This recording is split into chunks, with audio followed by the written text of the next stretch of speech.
Baik, Mas Rocky kalau lihat ini ya, judulnya kan dialog problematika kesehatan, ya. Kita di sini banyak yang dokter, banyak yang juga pengguna dokter, ya, pengguna rumah sakit dan sebagainya. Kalau Mas Rocky, ini kita mau santai atau mau serius sih? Santai aja kali ya, santai ya. Mas Rocky pernah jadi pasien? Ini aku juga. Ini pasti bukan pasien saya. Yang pasien saya yang di luar.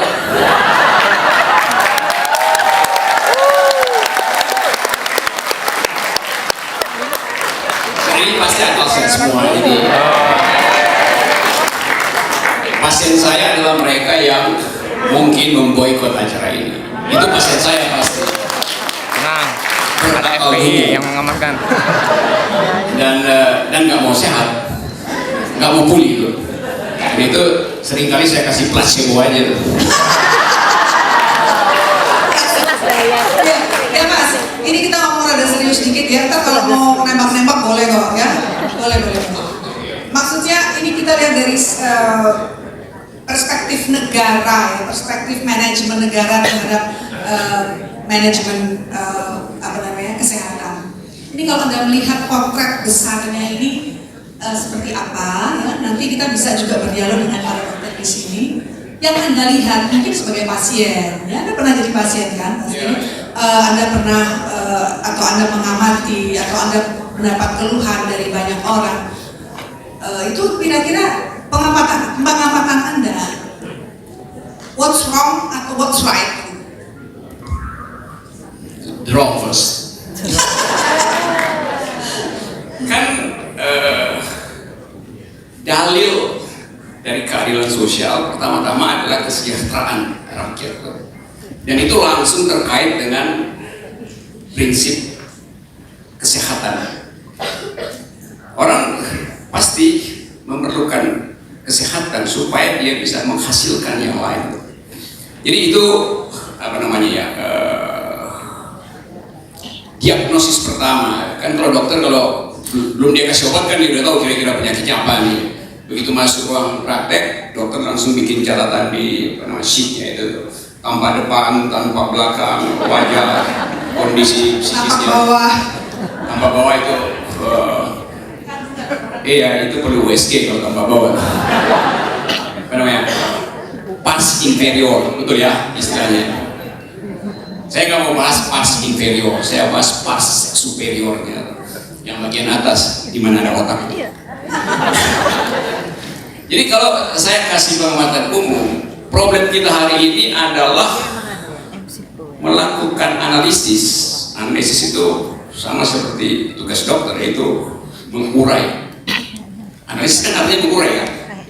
Mengurai anatomi dari problem kesehatan kita. Kalau kita urai, sisa dari uraian itu adalah soal kejengkelan publik terhadap pelayanan. Itu masalahnya, kejengkelan terhadap pelayanan. Paradigm dari BPJS sebetulnya atau undang-undang yang mengatur kesehatan nasional adalah keadilan bagi semua rakyat. Itu desainnya tuh. Tapi kemudian desain itu dirusak oleh virus yang namanya pencitraan. Sehingga apa yang menjadi hak saya sebetulnya sebagai pasien tertunda karena fasilitas APBN dialihkan ke tempat lain. Jadi hak saya untuk dapat vitamin berubah menjadi hak BUMN untuk bikin beton misalnya kan. Itu soalnya kan. Padahal dari awal sebetulnya semua orang ingin agar supaya soal kesehatan itu jadi kepentingan dari semua orang. Nah sekarang ada masalah di mana problemnya tuh. Kalau saya pakai metafor kedokteran, dari awal soal cara memelihara kesehatan ini dari 4 tahun lalu sudah dipersoalkan karena prinsip BPJS itu sebetulnya kan social insurance, asuransi sosial. Asuransi sosial artinya saya mesti membayar. Kalau saya telat membayar, maka saya kena penalti tuh. Nah di situ masalahnya tuh. Kalau saya telat membayar, artinya hak dasar saya untuk memperoleh kesehatan berhenti. Padahal undang-undang bilang 24 jam saya mesti dijamin kesehatan. Supaya saya cerdas, supaya balitanya cerdas. Jadi ada problem di dalam birokrasi sebetulnya tuh. Kalau misalnya saya baca banyak laporan sebagai ilustrasi misalnya, kalau seorang anak baru lahir,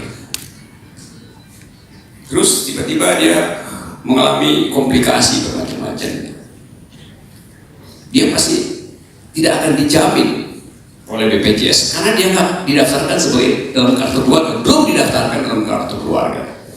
Jadi ada problem tentang siapa yang berhak memperoleh kesehatan.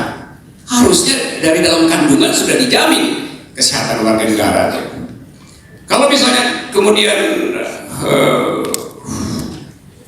ibunya meninggal misalnya,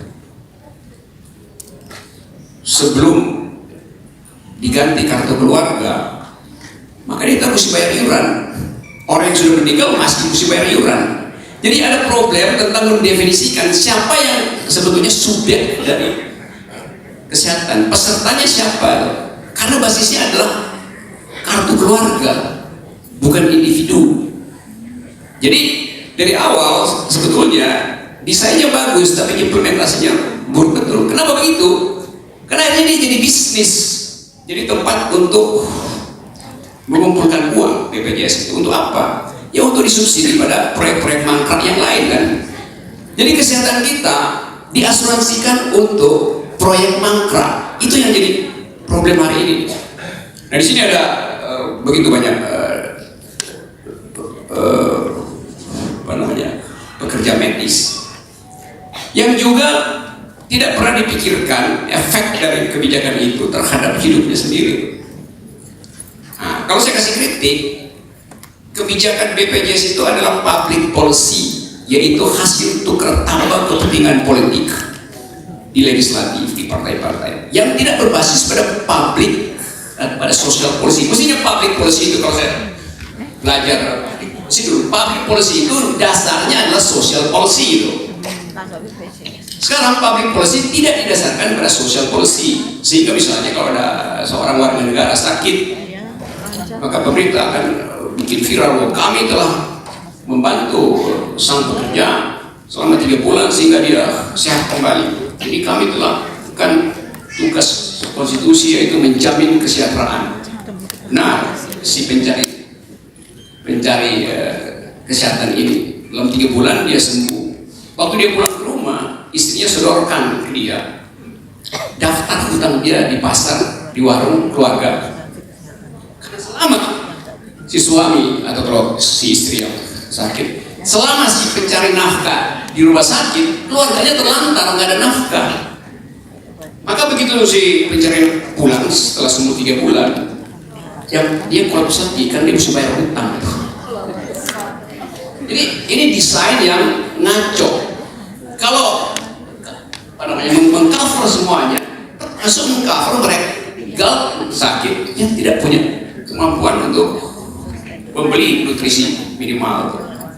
Jadi itu soal-soal di dalam problem kesehatan kita. Nah, bagaimana mengatasi itu? Ya dari awal soal ini dibicarakan di LSM, saya ikut berbagai seminar tentang hal beginian. Tapi intinya pada hari-hari ini adalah kekurangan uang. Itu soalnya kan. Sebetulnya nggak kekurangan uang bila pengaturan anggaran itu betul-betul rasional. Jadi cuman itu sebetulnya simpel. Tapi sekarang tidak mungkin pemerintah menyatakan kami akan memperbaiki karena ini tahun pencitraan. Jadi sangat disayangkan. Ya silakan potong di tempat mana aja. Lakukan intervensi vena. Saya bukan ini loh ya, apa namanya, yang suka motong-motong di ALS itu apa? Saya lupa nama orang-orang itu. Namanya apa? Ada suka kasih subsidi waktu itu loh. Iklan. Ya pokoknya gitu deh. Niat saya beda ya sama mereka, niat saya beda. Saya ada 2 kali di moderator dengan Mbak Baby. ketiga kali hat-trick. Jadi kalau dia moderatornya saya satu kali lagi, saya ganti KTP Surabaya.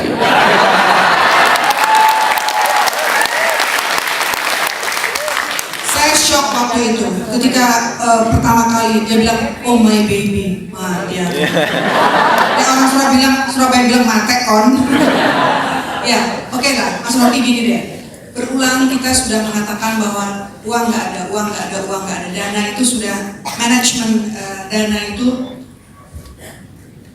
tidak tahu, kita banyak yang tidak tahu bagaimana pengelolaannya sehingga kok sampai ada dana BPJS Ketenagakerjaan pun dipakai, kemudian dana haji pun dipakai, ya seperti itulah.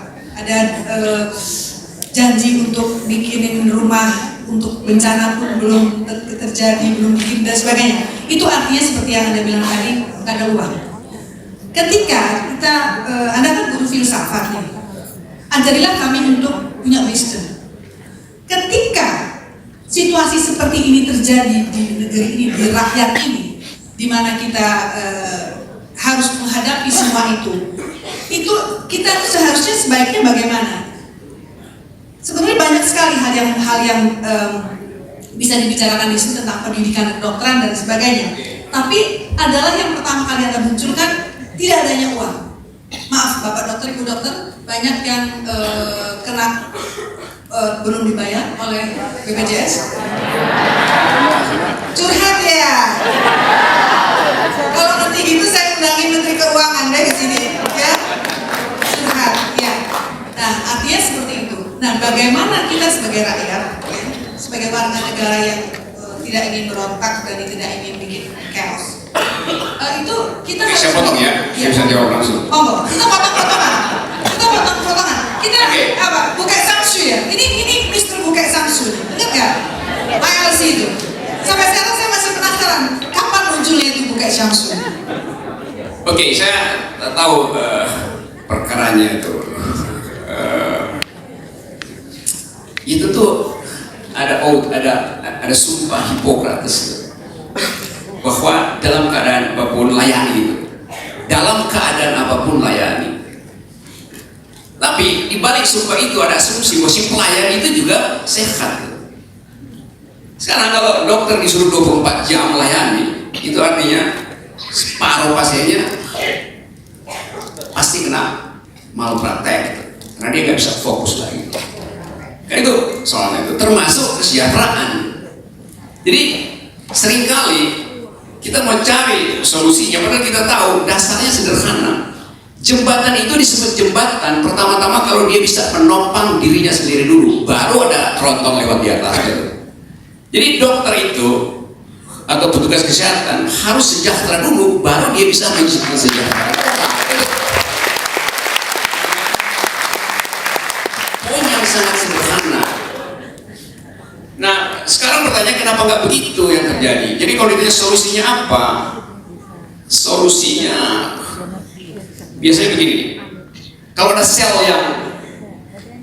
yang rusak di dalam tubuh kita, maka alam atau Tuhan memberi dia si sel ini kemampuan untuk bunuh diri supaya dia nggak mengganggu sel yang lain.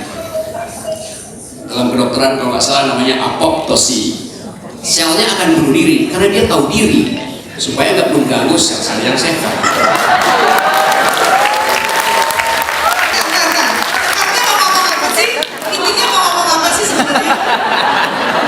Jujurlah padaku, aku tak mungkin bohong untuk hal yang menyangkut kesejahteraan tuh. Kalau selnya gagal bunuh diri, dia jadi ganas, dia justru metastasi. Jadi sekarang yang terjadi adalah selnya arogan untuk bunuh diri, lalu dia metastasi merusak sistem akal sehat bangsa ini.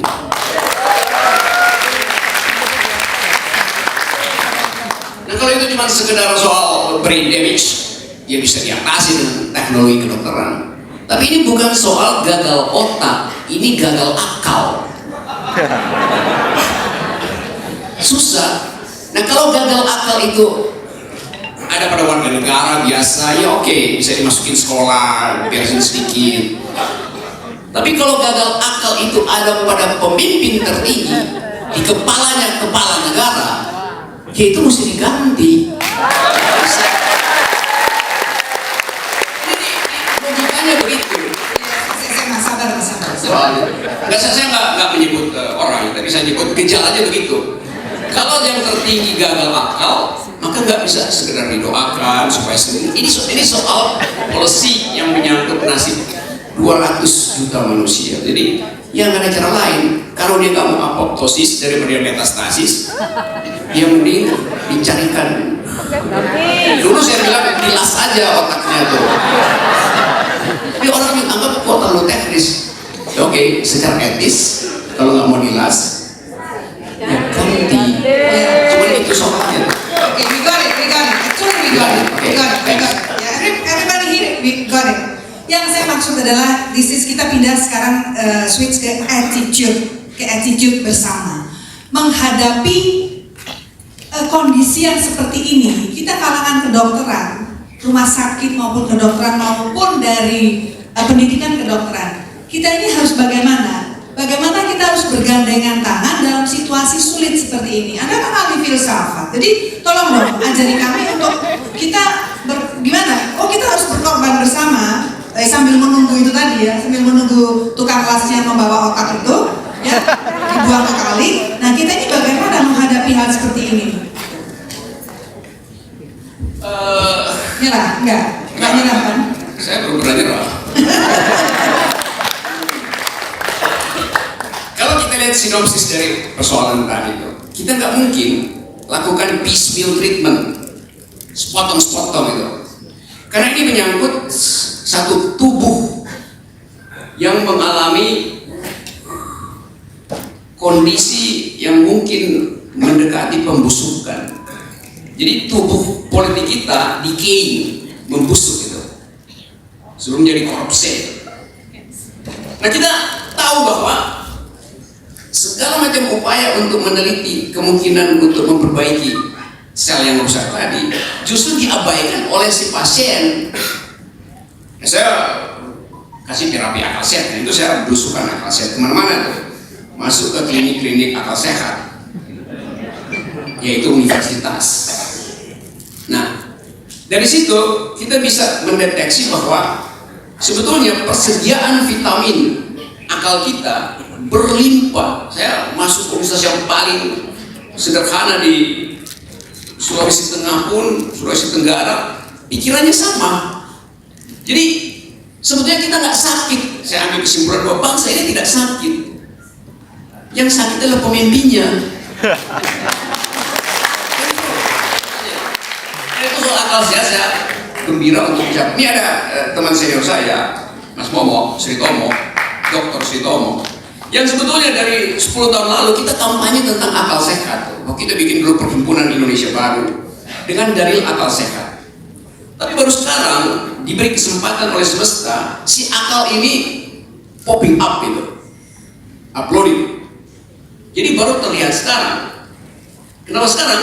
Karena sekaranglah kegelapan itu merajalela, sehingga secercah, seberkas cahaya itu terlihat terang karena kegelapan.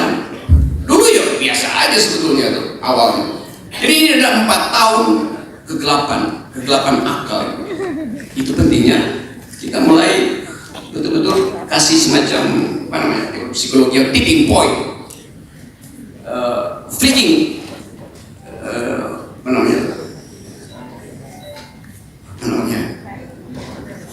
buat nyalain rokok itu.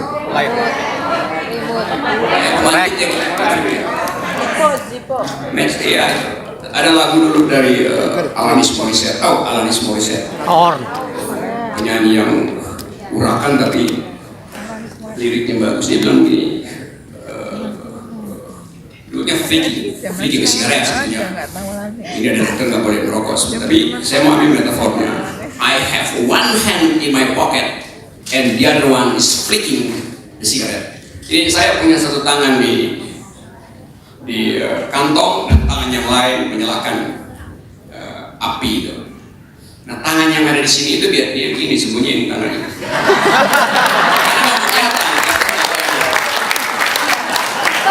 saya lihat ada tempat di sana. Mungkin saya juga ada ASN pas di sini. Karena yang punya kepentingan justru adalah ASN. Tapi ASN tidak boleh berbicara, kan ajaib kan. Padahal soal kesehatan, soal kemakmuran itu adalah urusan dari semua orang. Mau ASN kayak siapa? Kalau misalnya seorang ASN pulang kerja setelah 8 jam, dia bertemu dengan suami atau istrinya, di meja makan mereka bicara tentang kurangnya vitamin buat anaknya yang lagi PAUD. Itu pembicaraan politik. Jadi bagaimana mungkin menahan ASN bicara bila keadaan sosial kita memburuk? Karena itu ASN sekarang dari apa ya?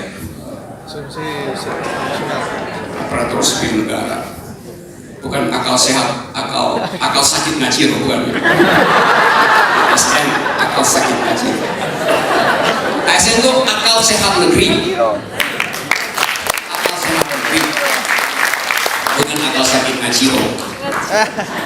Nah, kita perlu itu untuk memberitahu bahwa kebanyakan ketakutan kita adalah bila ASN melakukan semacam countervailing force. Lalu rejim terganggu. Justru nggak terganggu karena ASN ini yang paling paham tentang apa yang sedang terjadi dalam birokrasi. Justru dengar suara mereka. ASN itu ya secara intuitif dia tahu ini bangsa lagi sakit apa enggak, karena mereka yang melakukan pekerjaan itu tanpa perlu stetoskop. Kan dengan palpasi sederhana dia tahu ini ada problem di lambung, ada problem di ginjal. Kan itu ilmu paling dasar adalah karena palpasi namanya. Jadi kita tidak mungkin palpasi itu begini loh, ngeraba kan. Karena kalau ngerabanya pakai 2 jari juga kan. Lo buat apa namanya? Buat tahu usus buntu kan cukup pakai. Dari mana? Dari usus turun ke sini 1 jengkal, dipenjat. Kalau sakit masih usus buntu. Ada pakai usus buntu. Jadi dengan mudah kita tahu ini negeri bukan sekedar usus buntu, akalnya buntu.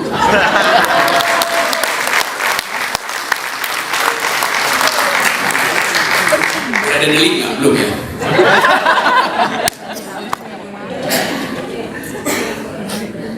Oke, silakan kalau kita santai ya, saya siapa boleh langsung bicara dari. Iya. Oh sorry, saya pikir saya moderator ada. Boleh, justru kita santai kok, Mas Rocky. Dokter Rocky.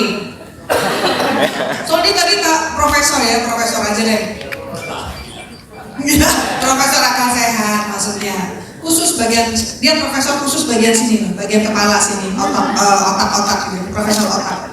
Baik, di sini banyak sekali dokter. Monggo kalau ada yang mau langsung bersaut-sautan dengan Mas Rocky tentang masalah apa yang mau disampaikan, boleh kita ngobrol. Jadi ini dialog, ini kita ngobrol, bukan monolog ya. Kalau monolog beliau tuh 7 jam, 7 hari, 7 malam juga bisa ya.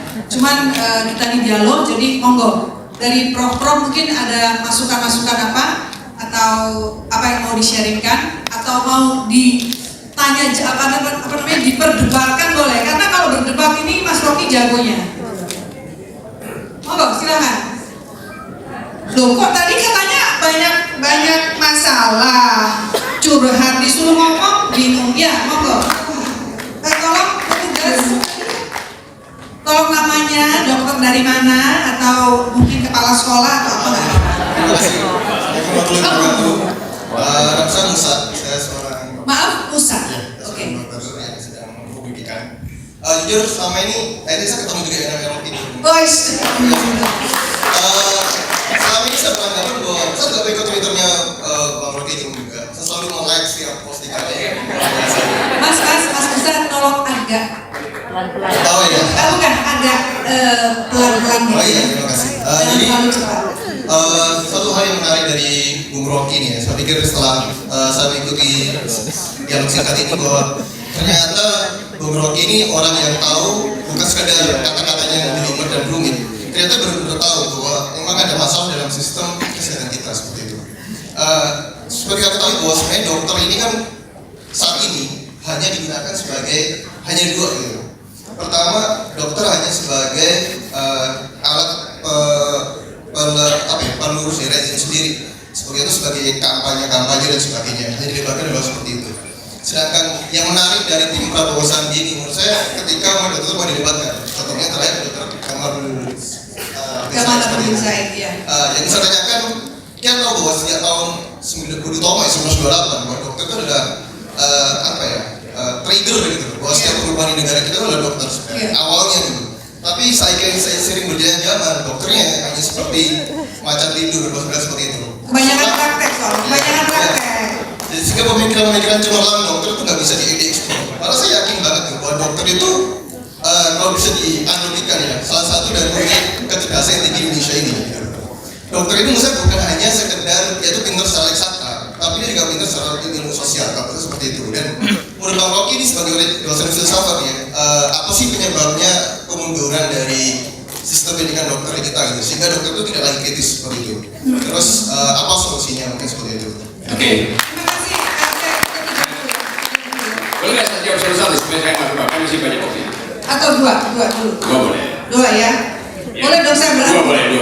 Dua boleh. Karena satu kurang. Saya pengen sekali-sekali berargumentasi sama Anda. Jangan saja.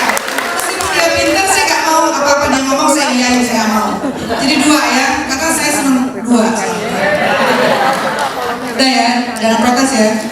Oke, Dr. Musa tentang sistem pendidikan ya. Kenapa kok terjadi kemunduran sikap kritis dari dokter ya, partisipasi dokter dalam politik ya. Kemudian satu lagi atau banyak lagi? Siapa? Banyaknya. Ya, oke. Ini dulu perempuan. Tadi saya tengah, sekarang saya kiri.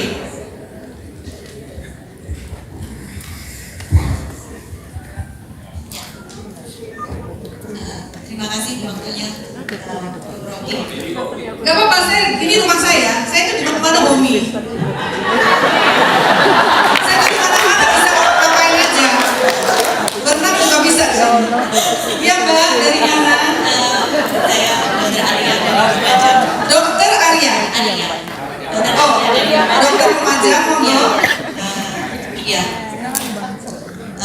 Begini Bu Rocky. Seperti kita tahu kan, semua warga negara 2019 ini dipaksa untuk ikut BPJS yang anaknya dananya nggak ada, padahal hampir semuanya ini 80% lebih sudah ikut BPJS.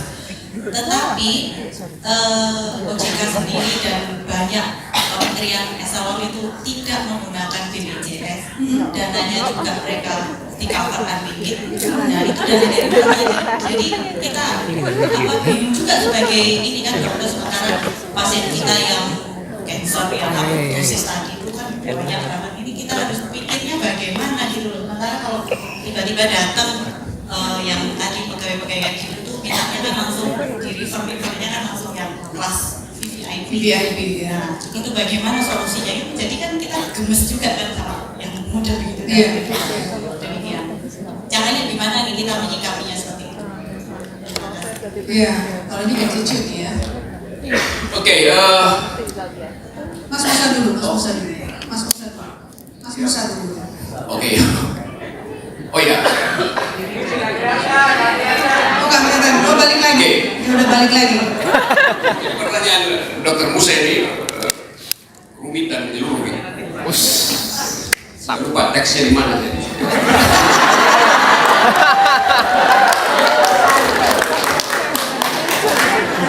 Dari sini aja lah, nggak usah pakai teks. Benar bahwa sejarah negeri ini dimodali pertama oleh para dokter. Dystopia, tempat orang bertengkar politik. Kalau kita datang ke gedung Kebangkitan Nasional di Jakarta, sampai sekarang masih ada beberapa buku yang di asrama itu, yang bukan buku kedokteran, buku sejarah, buku filsafat, buku politik. Dokter dari dulu baca buku sejarah filsafat. Ya mungkin karena waktu itu belum ada Sinchan, jadi dia tapi dari awal ada tradisi intelektual yang artinya paham seluruh wacana pikiran modern. Dan memang itu yang menjadi dasar dari bangsa ini. Negeri ini cuma butuh dua hal. Satu adalah nutrisi, dua adalah literasi. Nutrisi itu adalah bekal untuk memastikan bahwa otak balita itu tidak akan menciut di usia formative years-nya, supaya dia bisa compete dengan generasi milenial di Seattle, di California, di Bethesda. Karena itu yang dibutuhkan generasi ke depan itu. Jadi kalau nutrisi balita itu tidak bisa dipenuhi oleh pemerintah, karena pemerintah memilih untuk membeli aspal daripada membeli susu dan protein misalnya, maka dari awal kita bisa lihat akibatnya. Jadi nutrisi gagal disediakan oleh negara. Yang kedua literasi, apalagi literasi. Saya tidak bisa bayangin misalnya kepala negara mengundang dokter, lalu dokternya bicara tentang public policy, bicara tentang environment, bicara tentang energi. Karena dokter hari ini paham semua itu, karena kan dunia ini nggak bisa diterangkan sekedar dengan 2-3 semester di fakultas kedokteran. Dibutuhkan pengetahuan lain karena interconnected di dalam kurikulum. Nah masalah kita, kurikulum di Indonesia misalnya, itu apalagi kurikulum negeri, tergantung pada APBN dan hanya boleh diubah 2 tahun sekali kurikulumnya. Kan begitu aturannya kan? Saya pernah jadi dosen, jadi saya tahu. Jadi kita nggak boleh merubah kurikulum, karena merubah kurikulum punya akibat pada anggaran. Nah sekarang bayangkan misalnya di fakultas kedokteran diajarin kurikulum baru boleh berubah 2 tahun misalnya. Padahal yang diajarkan sekarang obatnya udah jadi racun, bukan lagi obat mutakhir. Secara bisnis BPJS akan memilih peserta yang mampu membayar. Ya ada fasilitas lain, itu mereka nggak mampu membayar akan dikasih iuran oleh pemerintah. Tetapi saya katakan tadi BPJS ini lama-lama berubah jadi loket untuk menambal tabungan negara, untuk menambal APBN. Karena itu orientasi bisnisnya sangat tinggi.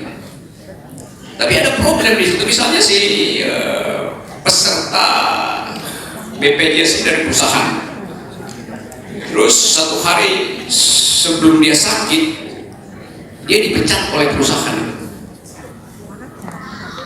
BPJS nggak akan bayar karena dianggap itu adalah kewajiban perusahaan. Padahal sebetulnya undang-undang bukan begitu esensinya, semua orang di cover kesejahteraannya.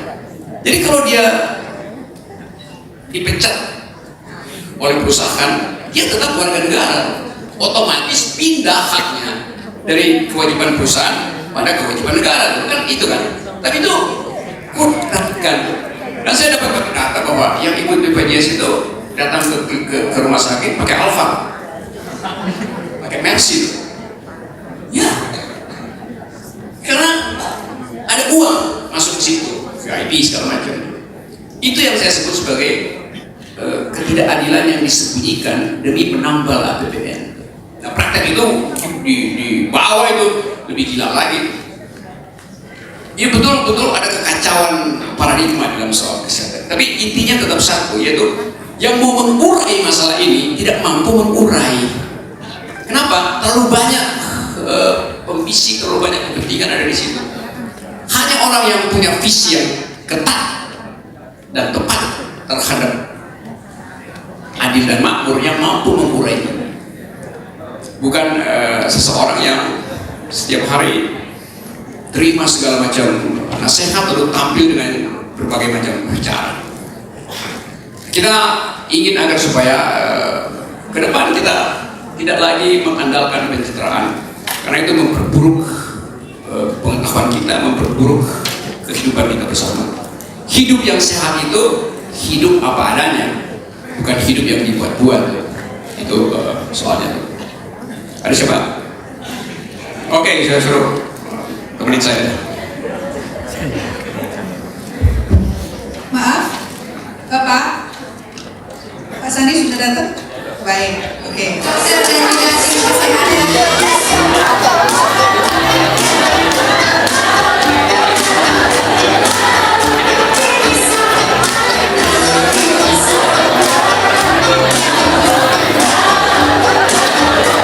Semuanya bisa nyanyi, boleh nyanyi ya. Boleh nyanyi.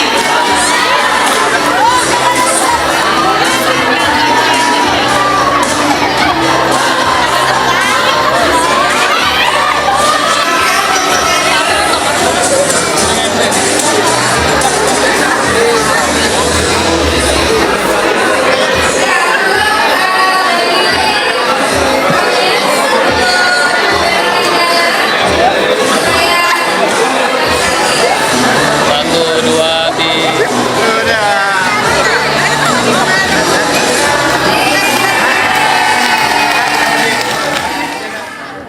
Bila Mahmuda.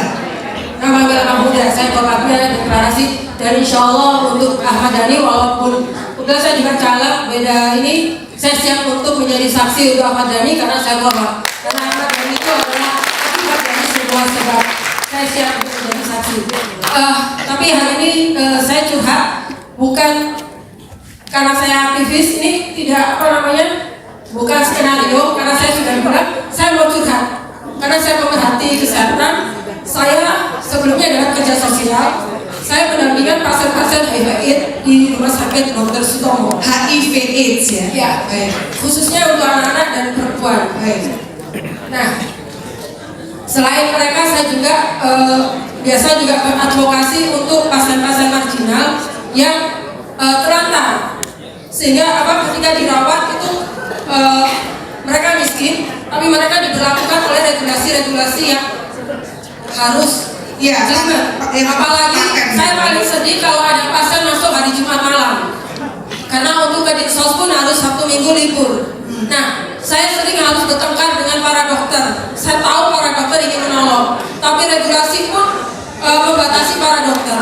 Nah, saya bersumpah menjadi caleg pun adalah untuk mengubah regulasi tentang kesehatan.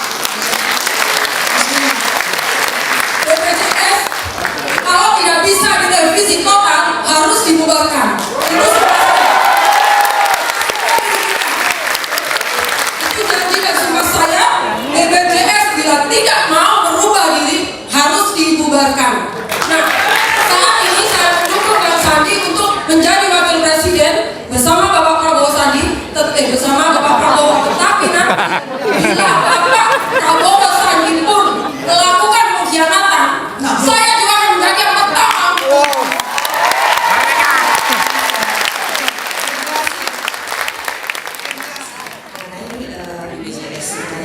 Kalau kita Agak keras sedikit, Mbak, tolong.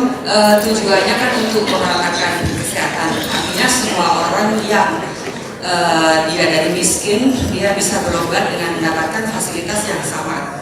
Dengan tentunya sekarang ada sistem namanya sistem rujukan. Tapi menurut saya sistem rujukan itu kayaknya tidak menjadi tujuannya untuk untuk kualitas kesehatan kurang tercapai karena banyak pasien-pasien menumpuk di tipe B atau tipe C. Sedangkan si pasien ini butuh segera penanganan untuk kualitas hidupnya. Misalnya pasien-pasien kanker ya, kebetulan saya menangani kanker, itu banyak yang antrian di tipe B atau tipe C, sehingga dia bisa misalnya operasi bisa nunggu berapa lama seperti itu kualitasnya akan terganggu. Jadi saya minta pendapat Pak Sandi sebagai insya Allah calon presiden kita, Wakil presiden.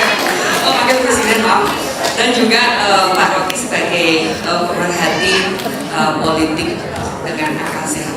Terima kasih. Assalamualaikum. Oke, terima kasih. Karena setiap lagu itu dia mengaktifkan ini selalu dia ada problem dengan mic semua. Dua mic-nya bang. Harus dua mic-nya bang.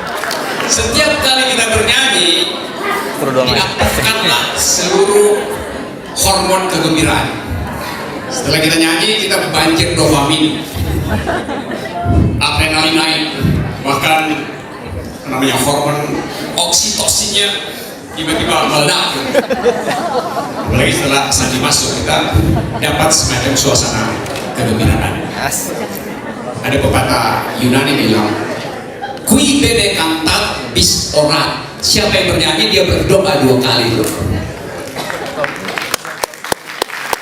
Apalagi berdoa dan bernyanyi, itu artinya masa depan. Nah, kita hari ini ingin memastikan bahwa tadi pertanyaannya tadi soal efektif tidaknya administrasi BPJS, saya mengerti itu. Dan itu terutama, Anda benar tadi, itu ada bias gender sebetulnya di dalam undang-undang itu atau dalam aturan BPJS. Misalnya seorang perempuan yang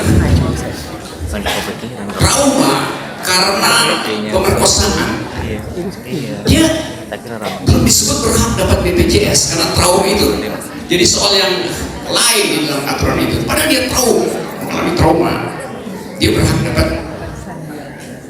BPJS.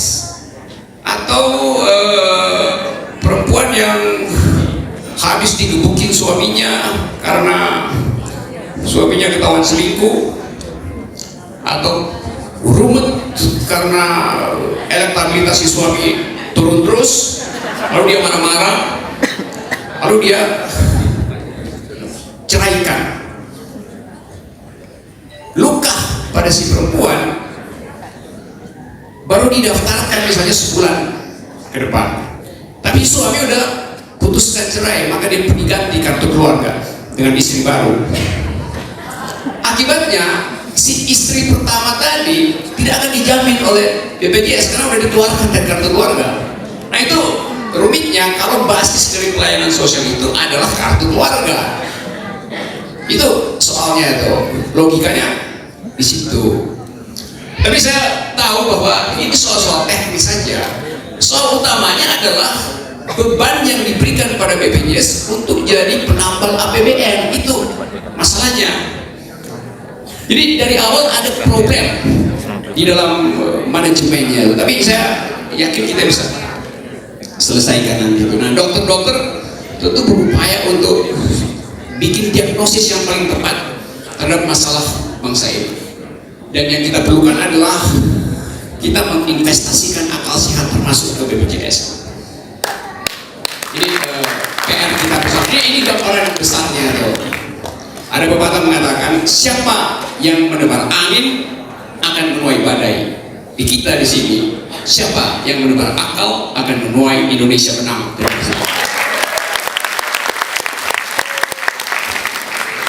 Yang kedua, pertanyaan yang kedua mau.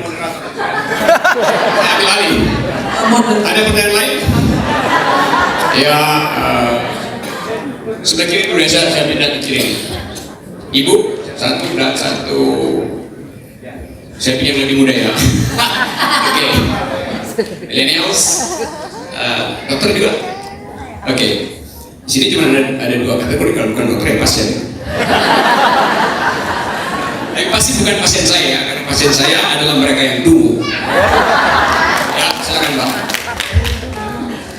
Assalamualaikum warahmatullahi wabarakatuh.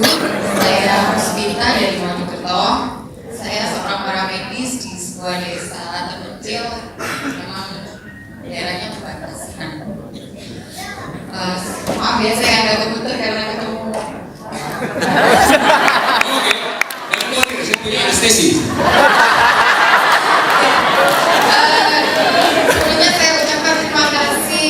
Saya sudah punya anak 3. Kita merayakan ini dengan Saya justru gemeter atau? Saya ucapkan terima kasih ke Dr. Nurdin Akbar yang sudah 3 kali nolongin saya free. Dr. Nurdin Akbar. Ya, makasih. Permasalahan saya di desa, saya penempatan di desa itu selama 11 tahun.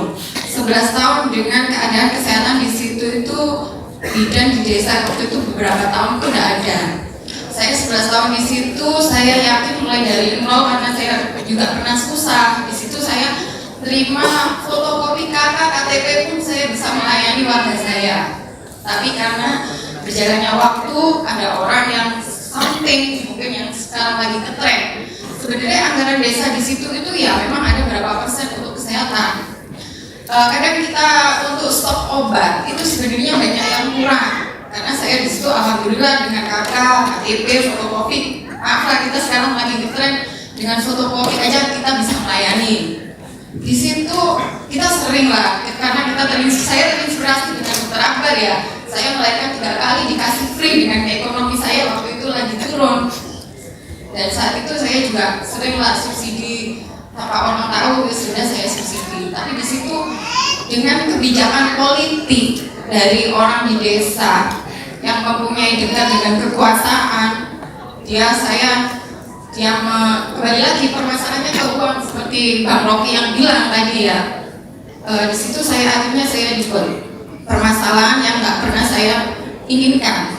Dan waktu itu orang-orang di atas saya bilang gini, sudah kamu diem, saya suruh diem. Mungkin kalau dari pengamatan gaji akal sehat, mungkin saya ikut-ikut jadi orang nggak sehat. Ya, saya Bu Dokter agak langsung ringkas ya.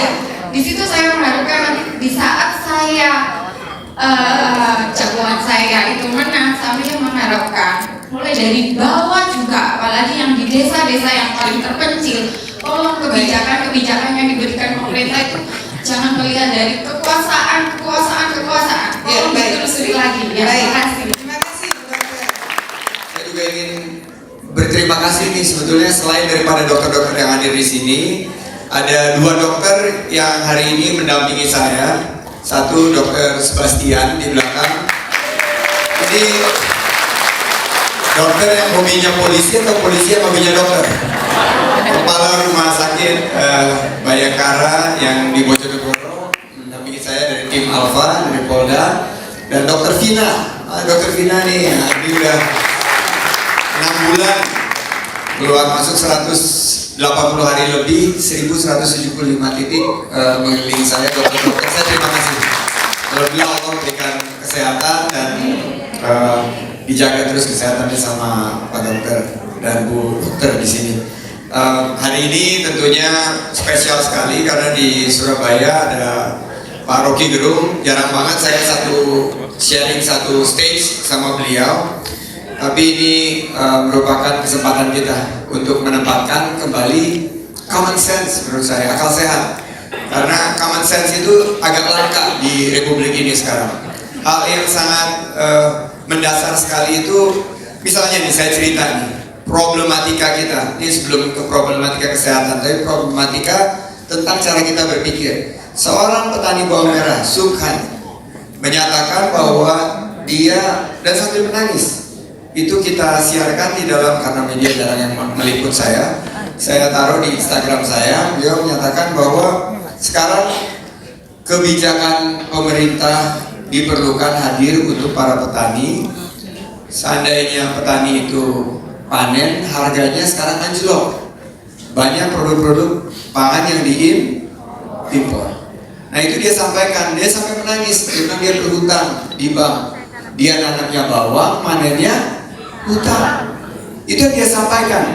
Dan saya dengan semangat memberikan satu kesempatan untuk masyarakat Indonesia yang lain mendengar apa yang dilakukan oleh para elit. Para elit bukannya mampu untuk menghadirkan satu diskursus atau dialektika untuk menyelesaikan permasalahan harga bahan pangan yang anjlok untuk para petani, tapi yang dikerjakan adalah justru menghantam kredibilitas sang petani tersebut. Common sense kita menghadirkan suatunya solusi, tapi mereka menuduh bahwa itu adalah settingan, menuduh itu adalah sandiwara. Padahal common sense, akal sehatnya, diskursusnya harusnya tentang bagaimana kebijakan tentang petani tersebut. Tapi kita disibukkan dengan satu drama yang luar biasa. Ya, Nora itu an understatement ya menurut saya. Nora itu sangat sopan tapi memuakkan menurut saya. Sehingga akhirnya Pak Subhannya ini tidak diselesaikan masalahnya dan hilang dalam 2-3 hari dalam sebuah keonaran yang sangat luar biasa. Nah, saya ingin masalah kesehatan ini juga kita pikirkan terlepas dari proses politik. Karena tadi sudah kita nyanyikan, hadapi dengan senyuman. Masalah-masalah yang ada ini tentunya kita harus hadirkan solusinya. 175 titik kunjungan saya sudah datang di berbagai wilayah Indonesia. Hampir 30%-nya di Jawa Timur. Ini masalah di Mojokerto. Tadi Ibu yang di Mojokerto sudah menyampaikan, nanti pertanyaannya secara spesifik akan disampaikan saya. Saya juga didampingi oleh Dr. Edi yang ikut membantu menjadi notulen dari Jaspadi ya, Jaringan Sehat Prabowo Sandi. Ini kumpulannya, permasalahannya bukan hanya masalah BPJS saja, tapi petugas kesehatan juga curhat, antrian pasien panjang, dokter dan para medis berjibaku dengan begitu banyak regulasi yang membingungkan, sama seperti tadi Ibu calon anggota legislatif yang sampaikan. Saya tidak perlu mengulang. Tapi dari segi BPJS saja, saya ini kebetulan punya background keuangan dan investasi. Saya sudah bisa memprediksi pasti akan defisit dan pasti harus ditambal oleh negara, karena jangan sampai defisit tersebut mengakibatkan BPJS-nya berhutang kepada rumah sakit. Dulu saya punya usaha juga rumah sakit dan sekarang dihutangin. Mereka bukan lagi menjadi pelayan kesehatan tapi menjadi loan provider kepada pemerintah. Berubah namanya. Dari tadinya rumah sakit A atau rumah sakit B menjadi rumah sakit A Finance. Karena memberikan pinjaman tanpa bunga. Dan akhirnya layanan kesehatannya turun, obat-obatan tidak terbeli, gaji terlambat, dan lain sebagainya. Nah itu permasalahan, tapi itu yang lalu biarlah berlalu. Yang lalu biarlah, karena the power of emak-emak siap menerjang. Tadi lagunya seperti itu. Dan saya yakin di bawah pemerintahan baru dengan pola pemerintahan yang tegas, pimpinan yang kuat, kita provide. Itu simpel aja kok, jangan saling menyalahkan gitu. Dibenahi tata kelolanya secara profesional, berintegritas, dihitung betul. Masa nggak ada yang bisa ngitung sih satu Indonesia pinter-pinter begini, berapa perlunya? 16 triliun, disediain 16 triliun, begitu. As simple as that, sesederhana itu. Dan menurut saya itu butuh satu keberanian, satu keputusan, dan saya serahkan kepada para pegiat di bidang kesehatan, dokter, perawat, dan semuanya. Keputusan itu ada di kita semua tanggal 17 April nanti 2019. Siap nggak kita berjuang? Siap nggak kita memenangkan akal sehat? Kita perbaiki tata kelola BPJS, kita jangan jadikan ini beban rakyat. Berikutnya, apa yang menjadi pembanding diferensiasi daripada Prabowo Sandi? Kita ingin mendorong lebih banyak program-program promotif preventif. Kenapa saya tiap hari mungkin udah pada bosan ngeliatin saya menampilkan lari pagi kemarin di Bojonegoro, senam sama ibu-ibu di Pekalongan, sampai baret-baret tangannya dicakarin sama ibu-ibu. Tapi itu adalah bagian daripada endorfin yang keluar kalau kita berolahraga. Dan itu adalah bagian daripada promotif preventif. Karena kalau kita terus seperti ini, rehabilitatif dan kuratif, akhirnya kita nggak akan mampu. Kita tidak akan mampu menyediakan layanan kesehatan model apapun juga. Tadi ada bicara mengenai kanker. Kalau kita tidak mulai gaya hidup sehat, akan sulit sekali. Banyak sekali permasalahan. Tadi sudah ada beberapa pertanyaan yang saya kumpulkan. Nanti di penghujung kita coba diskusikan, mulai dari pendidikan dokter, mungkin mulai dari ketersediaan dokter di puskesmas, bagaimana dokter-dokter di tempat yang terpencil, bagaimana juga para perawat, bidan, harus juga dipikirkan juga para, saya datang di Sinjai, Sulawesi Selatan, 3 km sebelum hotel saya itu para perawat yang bekerja sebagai relawan sosial itu menginginkan satu perubahan dan menitipkan amanah itu kepada kita semua, bahwa kesehatan ke depan harus lebih baik. Bangsa ini kalau maju harus benahi masalah kesehatan. Dan saya senang ini jadi topik ketiga, dan saya ingin mendapatkan masukan sekaligus juga pertanyaan. Menurut saya di ruangan ini sebetulnya lebih banyak masukan, karena dokter-dokter yang sudah pinter ini sebetulnya sudah bisa memetakan apa sih solusinya. Tapi bagaimana Prabowo Sandi, kita akan tegas. Kita akan pastikan pemerintahan yang kuat dengan pemerintahan yang tegas, dengan pemimpin yang memastikan bahwa keberpihakannya itu kepada rakyat. Ada satu yang quotation yang perlu saya garis bawahi, bahwa menurut beliau BPJS ini sedang berperan sebagai penambal APBN. Saya sangat setuju dan saya ingin menyediakan angka-angkanya. Nah, saya melakukan Kalau nggak cukup panjang silakan Pak ya, dibacakan. ya. Jadi yang pertama, iuran yang dikolekting oleh BPJS itu sekitar 74 triliun pada tahun 2017. Ya, 74 triliun. Kemudian yang dari non PBI itu 48 triliun lebih. Artinya rakyat menyumbang 65% dari iuran yang dikolekting dari masyarakat. Nah, peran pemerintah berapa? Peran pemerintah adalah PBI. PBI-nya hanya sekitar 25 triliun. Bagaimana bisa Pak Jokowi kemarin mengatakan saya sudah menyelesaikan tugas saya, 25 triliun ini sudah saya bayar. Loh, saya membayar 48 triliun Pak, Bapak 25 aja sudah teriak-teriak.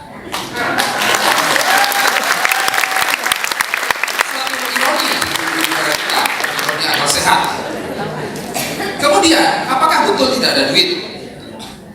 Undang-Undang Nomor 36 tahun 2009 kalau saya tidak salah, pasal 171 ayat 1 mengamanahkan 5% Pak Sandi dari APBN ini harus dialokasikan ke kesehatan.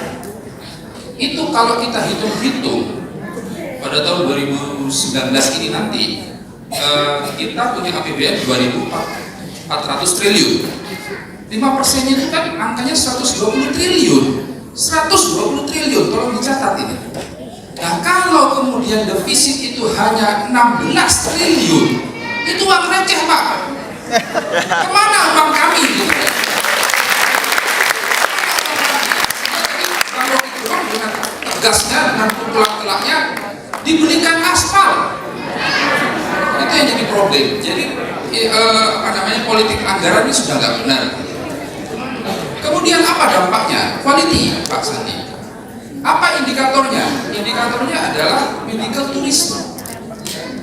Entah ini coincident atau atau ada hubungannya, saya nggak tahu. Konsil Medical Tourism Malaysia dengan bangganya dia mengatakan 2015-2016 kami mencapai peak kunjungan medical tourism di Penang. 60%-nya orang Indonesia. Lalu kemudian survei, kenapa orang Indonesia 60% itu pergi medical tourism ke sana? Dia bilang seeking a better quality service. Emangnya kita enggak gitu ya? Emangnya kita enggak punya? Kenapa harus yang disebut better health service itu ada di Penang? Dan yang celakanya lagi, better quality service di bidang kesehatan ini bisa didapat dengan harga murah. Bagaimana dengan kita? Untuk mencapai kualitas yang sama, kita harus merogoh kocek yang lebih banyak. Saya Nikmah, lengkapnya Nikmah Sagra. Kebetulan saat ini saya meskipun seorang dokter, saya bekerja sebagai relawan. Saya diamanai sebagai Ketua RGP Jawa Timur.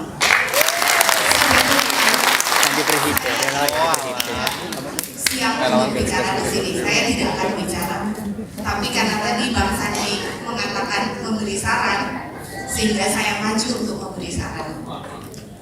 Saya sebagai dokter praktek mandiri, latar belakang saya, jujur saya tidak ikut kerja sama BPJS karena Bang Sandi tahu berapa rupiah yang diberikan untuk dokter layanan primer seperti saya.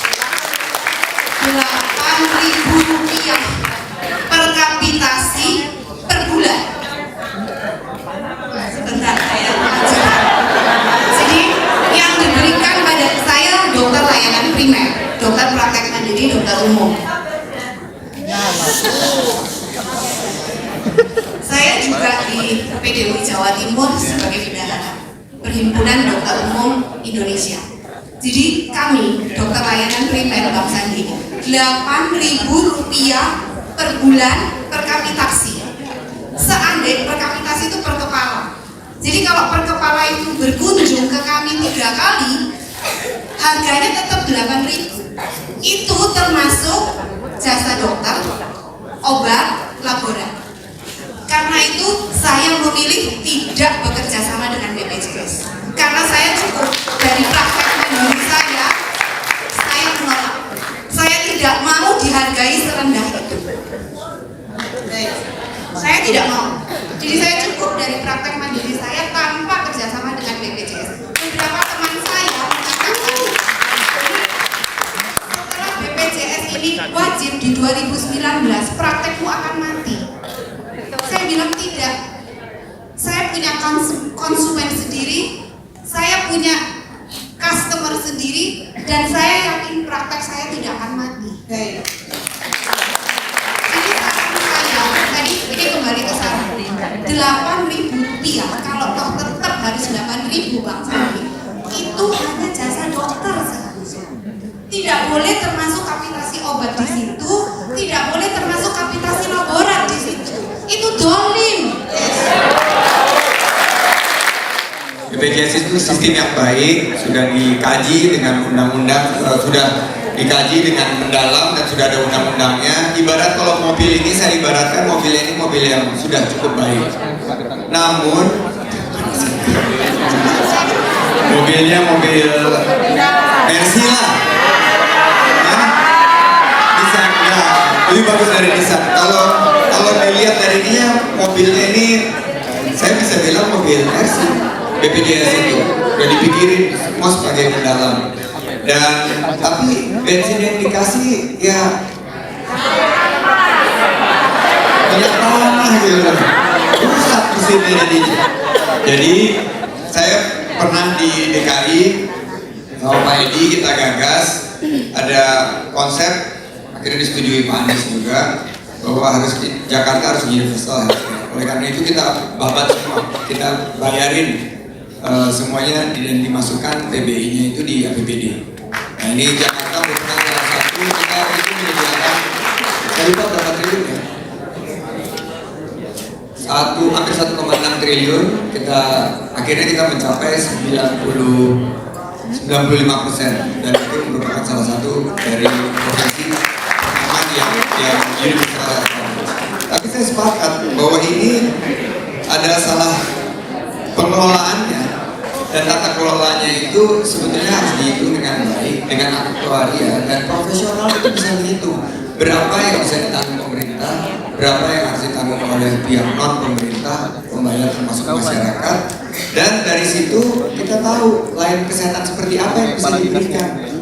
Jangan kita acak aduk gitu, pembayarannya cuma minim, tapi yang dibutuhkan dan juga tidak ada kontrolnya, fungsi pengawasannya sangat lemah.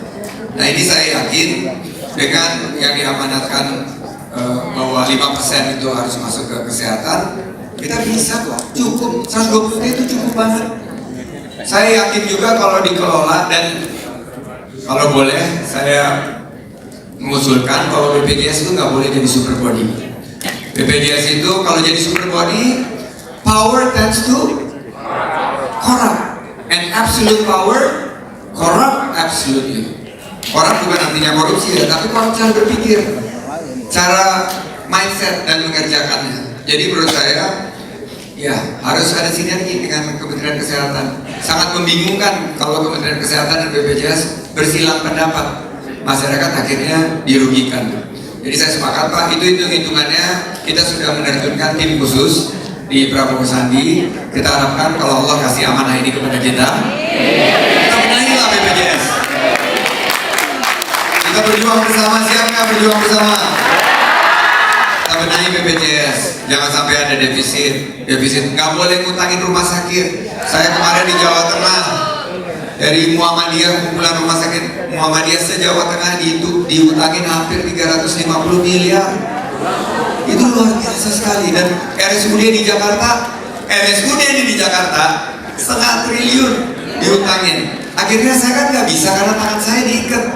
APBD nggak menganggarkan untuk memberikan dana talangan daripada saya masuk UI. Akhirnya kita harus meminjam uang ke Bank DKI untuk menutup defisit yang ada di RSUD di Jakarta. Ini di Jakarta. Bagaimana di daerah-daerah lain? Amburadulnya mungkin lebih dari DKI karena DKI itu kan semua ngeliatin gitu, semua ngurusin. Nah ini Pak Tauhid, insya Allah kita punya kesempatan ini. Sekali lagi pendekatannya adalah pendekatan pembenahan.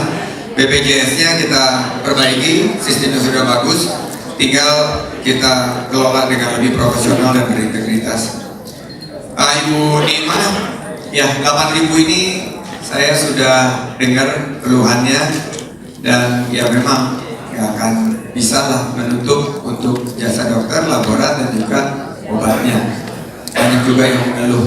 Nah saya bersyukur ya Ibu nggak kehilangan pasiennya, karena pasien itu customer itu sama, kalau udah cocok nggak mau pindah ke tempat lain. Betul ya? Mau itu BPJS atau enggak. Nah seperti ini adalah bagian daripada pengelolaan kita ke depan. Dan saya banyak catatannya di sini sebetulnya. Catatannya salah satu yang masalah-masalah yang berkaitan BPJS perlu ada perbaikan kebijakan dan tata kelola tadi yang jelas dulu. Pemerintah itu dipilih oleh, jadi kebijakannya harus berpihak kepada simple, common sense menurut saya. 8.000 itu berpihak nggak kepada rakyat? Zolim itu katanya. Dan doanya orang zolim itu berapa Bu? Tanggal 17 April doanya apa? Tanggal 17 2019 apa doanya? Ganti presiden. 8.000-nya naik Bu. Yang mau ganti presiden angkat tangan coba. Yang mau 8.000-nya naik angkat tangan. Yang mau dua-duanya angkat tangan. Ya itu sama takbir. Ya banyak sekali masalah, tapi kita harus berpihak kepada masyarakat dan kesehatan dan rumah sakit. Karena rumah sakit itu yang sudah menjadi, apalagi rumah sakit swasta, ini kan dia membantu menyediakan layanan kesehatan masyarakat on behalf of pemerintah. Karena kan fungsinya pemerintah yang menyediakan ini, swasta membantu. Of course they make profit. Mungkin dia ada untungnya juga, tapi tidak boleh kita zalim kepada mereka dengan tidak membayar kewajibannya karena perbedaan tata kelola dan lain sebagainya. Jadi intinya mengenai BPJS, itu memang BPJS itu Pak berdampak kalau kita lihat secara global, dia kan berkaitan dengan kepentingan masyarakat kecil dan juga terutama para dokter. Hanya sampai tunggu-tunggu mana saja para dokter dan para petugas kesehatan pendapatannya itu tidak seimbang waktu diperhitungkan di BPJS itu. Sehingga kalau kita melihat apa yang disampaikan Pak tadi, kesejahteraan orang yang petugas-petugasnya harus diperhatikan. Sehingga saya kira saya mungkin sudah senior dari adik-adik dokter-dokter, saya sudah 3 tahun lagi mau pensiun. Saya pikir mengenai BPJS ini jangan dihentikan Pak. Bagus, bisa katakan Pak Sandi tadi bagus. Hanya perlu pembenahan yang banyak sekali yang perlu diubah. Di mana saya melihat jangan dana yang terkumpul itu dipakai untuk yang lain, harus fokus di situ. Saya dengar tadi sampai ke aspal kemana itu tidak boleh. Kemudian tolong diperhitungkan yang baik mengenai petugas kesehatan dan ini perlu, karena di mana-mana kita lihat rumah sakit di daerah semua cuma itu. Dan ini tadi Bapak sudah menyampaikan bahwa ikhlas apa menyampaikan itu kalau jadi terpilih jadi presiden amanah. Saya pikir ini harus dilaksanakan dengan baik.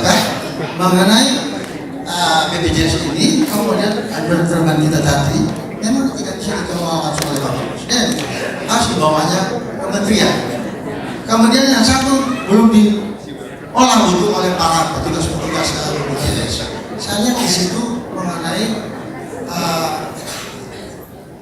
perbedaan antara miskin dan kaya itu tidak diatur dengan baik, sehingga banyak disodot oleh orang-orang kaya ini mengenai uang yang tersebut ini. Ya, oke. Contohnya, Satu, orang kaya masuk rumah sakit, mau masuk rumah sakit, ngurus BPJS pada saat itu kan kita kali. Ya. Itu mestinya kalau kita ideal, mau adil sama yang miskin ini, kita mesti kasih jeda waktu dia untuk orang-orang kaya. Mungkin dalam waktu 10 tahun atau iuran dulu baru jadi Tapi servis bijak. sedangkan asuransi aja mengatur begitu kan, kita tidak bisa atur. Tadi saya teringat bertanya para tenaga-tenaga kita yang cukup banyak yang ahli, masa tidak bisa begitu atau begitu? Saya tetangganya Rahel Mariam. Pertanyaan servisnya, makanya mirip atas. Jauh. Jadi saya mewakili aliansi apoteker pemenangan Prabowo Sandi. Sudah deklarasi. Oke. Nah, jadi mungkin rekan-rekan juga rekan-rekan dokter, ya. Dokter sama apoteker itu sebetulnya adalah dua profesi yang seiring sejalan, yang nanti bisa memajukan sistem kesehatan nasional, terutama BPJS. Jadi saya nggak bertanya, tetapi mau memberikan masukan. Ya. Tadi sudah dikatakan bahwa kenapa kapitasi segala macam itu bisa rendah. Kenapa? Karena salah satunya kalau saya tanya ke yang menghitung BPJS, karena ada program-program yang gratisan dimasukkan ke situ, ya. Sehingga dana yang sudah dihitung akhirnya ya otomatis akan terbagi lebih banyak. Tapi itu saya rasa perlu diklarifikasi datanya. Tapi kalau mau klarifikasi itu pasti yang lebih seperti saya pasti siap. Kemudian yang kedua, Bang Sandi mungkin sama dengan saya, orang yang efisien pasti, karena memang BPJS masih bagus. Jadi dari sekian komponen biaya tadi itu ada kapitasi, tenaga kesehatan, kemudian juga ada obat tentunya. Nah, obat itu bahan bakunya impor, ya. Kalau boleh saya katakan 95 itu impor, garam pun impor, saya katakan begitu. Padahal Madura itu tidak punya garam. Kenapa kita harus impor? Karena tidak ada keberpihakan. Pagi Rocky, saya fans banget.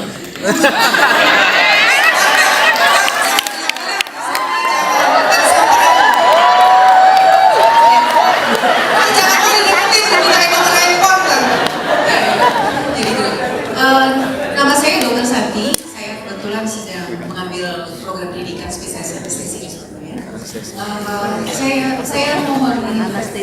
Saya mohon dulu sebenarnya. Jadi iya, saya tahu. Sudah cek.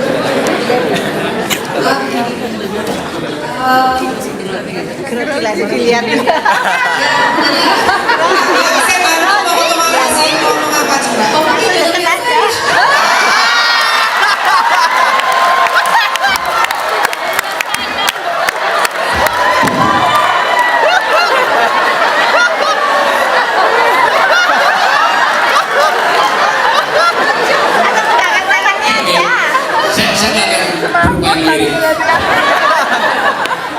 Gini, nah mungkin pernah mengenai WKDS, jadi wajib kerja dokter spesialis. Di situ saya hampir lulus. Jadi deg-degan. Saya nanti akan ditempatkan di mana? 2 bulan yang lalu saya mendapatkan tugas untuk membius di daerah Natuna. Mungkin pernah mendengar, Natuna adalah pulau kecil di perbatasan Indonesia dan Vietnam. Di sana jalannya sangat indah, Jalannya sangat indah sekali dengan pemandangan yang sangat indah juga, dengan pantai dan jalan aspal yang sangat halus. Namun yang saya hadapi di sana dengan jumlah operasi yang selama 1 bulan saya mendapatkan 100 pasien untuk dibius. Namun sampai 2 bulan ini jasa medis yang diberikan belum ada. Kembali lagi kepada mengenai BPJS. Sebenarnya jadi di sana bukan hanya saya yang tidak mendapatkan jasa medis, namun perawat-perawat saya yang sudah bersedia ditempatkan di daerah yang sangat-sangat terpencil itu 2 bulan tidak mendapatkan gaji sama sekali. Jadi yang saya tanyakan, apakah yang pertama, bagaimana langkah nyata, langkah konkret dari Bang Sandi dan juga mungkin dari Bung Rocky untuk mengenai problematika cabut marut dari BPJS yang kita hadapi? Mbak rawat, jangan om Mbak. Oh iya. Masih muda, untuk mas gitu loh. Iya Om Rocky.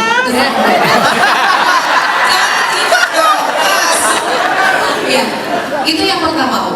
Yang kedua,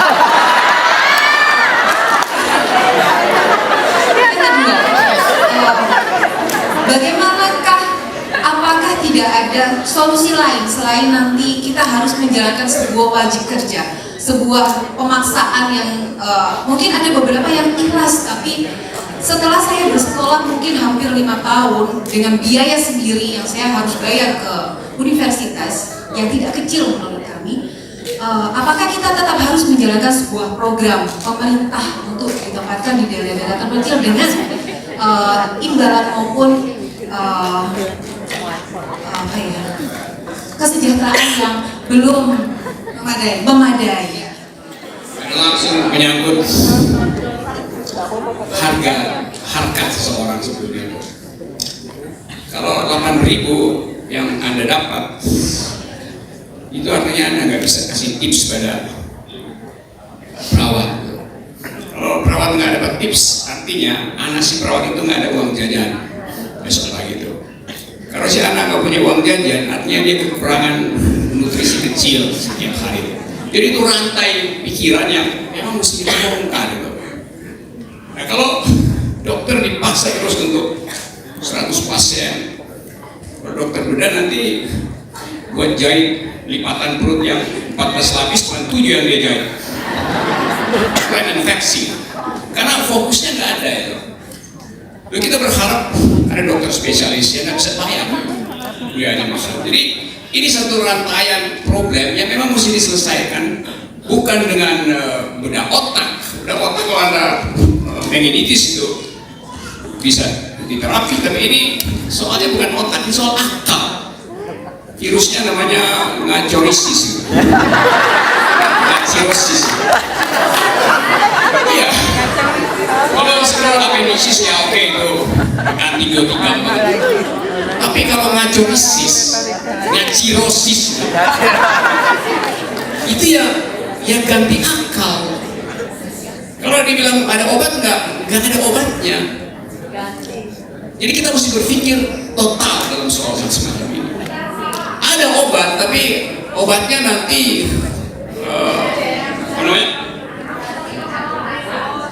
Iya itu soal karena Sandi berupaya dengan Pak Prabowo untuk membongkar persembunyian dari akal bulus kebijakan.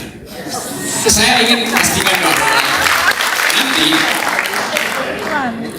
kalau kita sakit kita dikasih obat, tapi kalau obatnya kadaluarsa dia jadi racun. Nanti 17 April ada obat yang kadaluarsa, jadi kita buang aja obat itu. Ya, obat yang sudah kadaluarsa tidak layak untuk menterapi bangsa ini. Nama obat itu adalah ngaciro.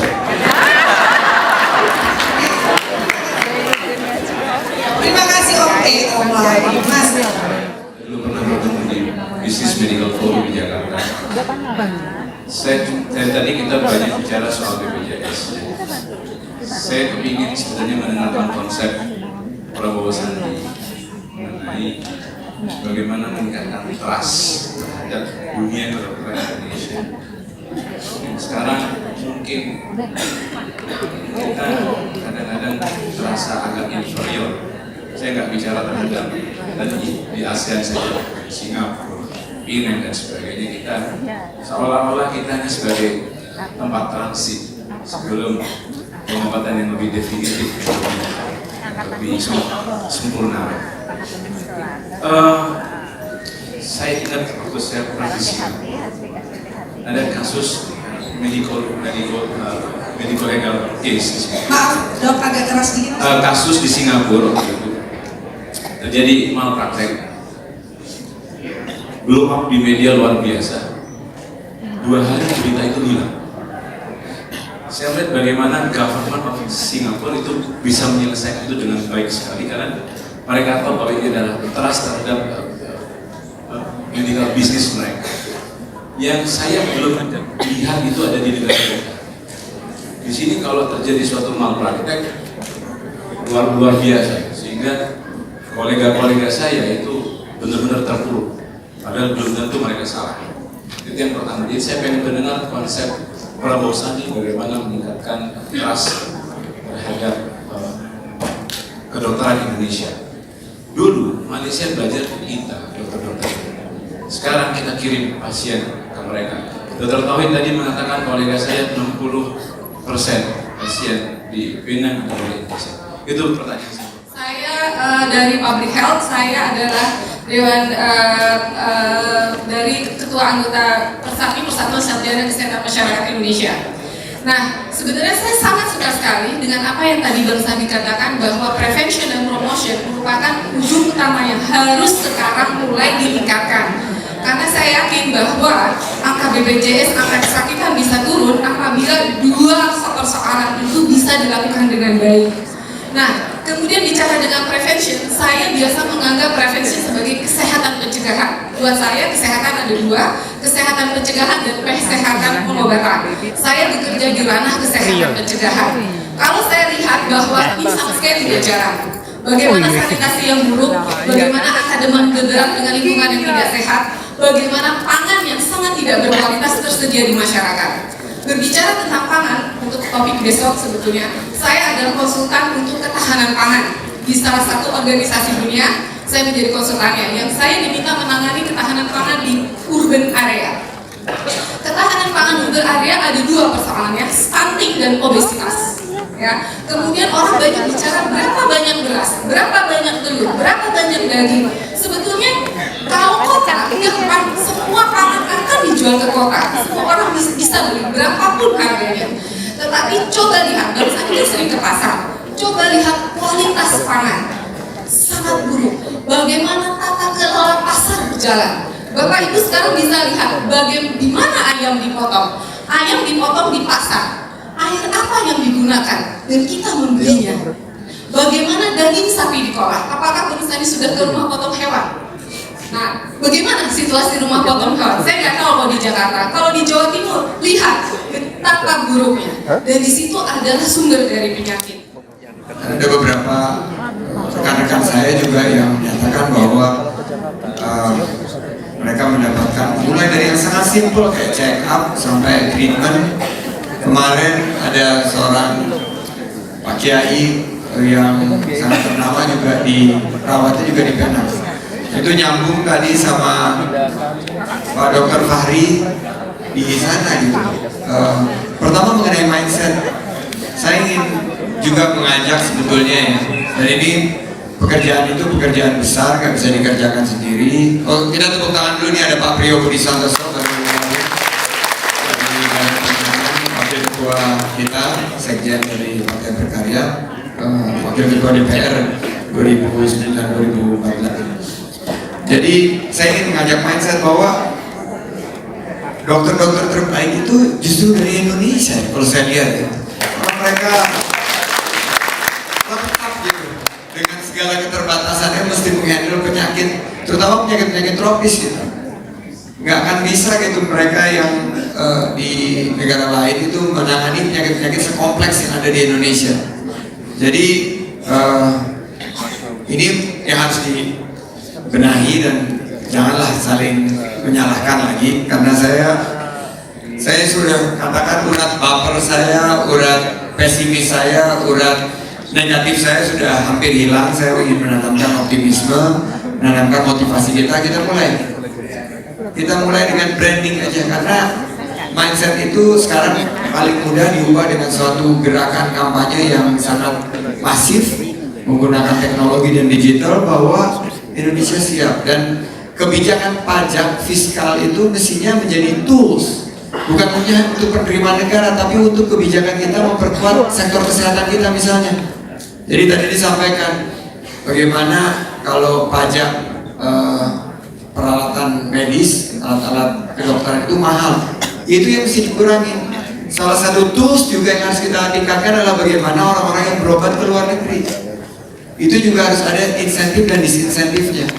Dan kalau memang benar-benar tidak ada layanan yang bisa dikerjakan di sini, tapi mereka masih memilih, berarti kan it's about choice, tentang pilihan mereka. Nah ini harus kita mulai pikirkan secara seksama, baik kita dorong agar ya kita punya kebanggaan untuk dirasakan oleh semua, bahwa dokter-dokter kita, perawat-perawat kita, rumah sakit kita nggak kalah sama rumah sakit di luar negeri. Nah ini yang butuh memang gerakan itu dari kita sendiri. Kapan dimulainya? Hari ini, dan mulai dari hal-hal yang kecil. Tadi yang Dr. Fahri sampaikan, Prabowo Sandi. Tadi pertanyaan mengenai perawat ya, tempat terpencil Banyuwangi ya Bu ya, Pepes Banyuwangi Bu ya. Hidup Pepes. Pepes ini bukan nama jenis makanan ya, Bu Dokter. Pak Dokter, Pepes itu singkatan dari Partai Mak-Mak Prabowo Sandi. Namanya Pepes. Ada Permak Bodi juga, Permak Bodi. Ada nggak di sini Permak Bodi?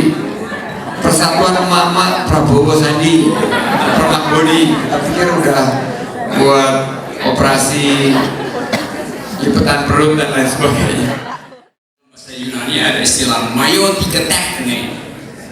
Dalam bahasa Inggris artinya midwifery. Jadi tugas filsafat adalah membantu melahirkan akal sehat. Seperti seorang bidan yang membantu melahirkan bayi. Dokter juga begitu. Itu upaya untuk membantu melahirkan generasi baru dengan pengetahuan, dengan kesehatan. Jadi saya senang selalu karena ada harapan untuk menghasilkan yang baru nanti. Kita tahu bahwa selama 4 tahun obat yang tersedia di negeri ini ternyata racun. Karena itu nanti 17 April kita ganti obat supaya kita jadi rakyat sehat. Oke, menggunakan luasa ganti, itu aja ya. Terima kasih sekali lagi. Surabaya selalu surplus pikiran, dan bila saya kumpulkan IQ di ruangan ini, itu pasti berlebih untuk menuntun akal sehat bangsa ini. Terima kasih.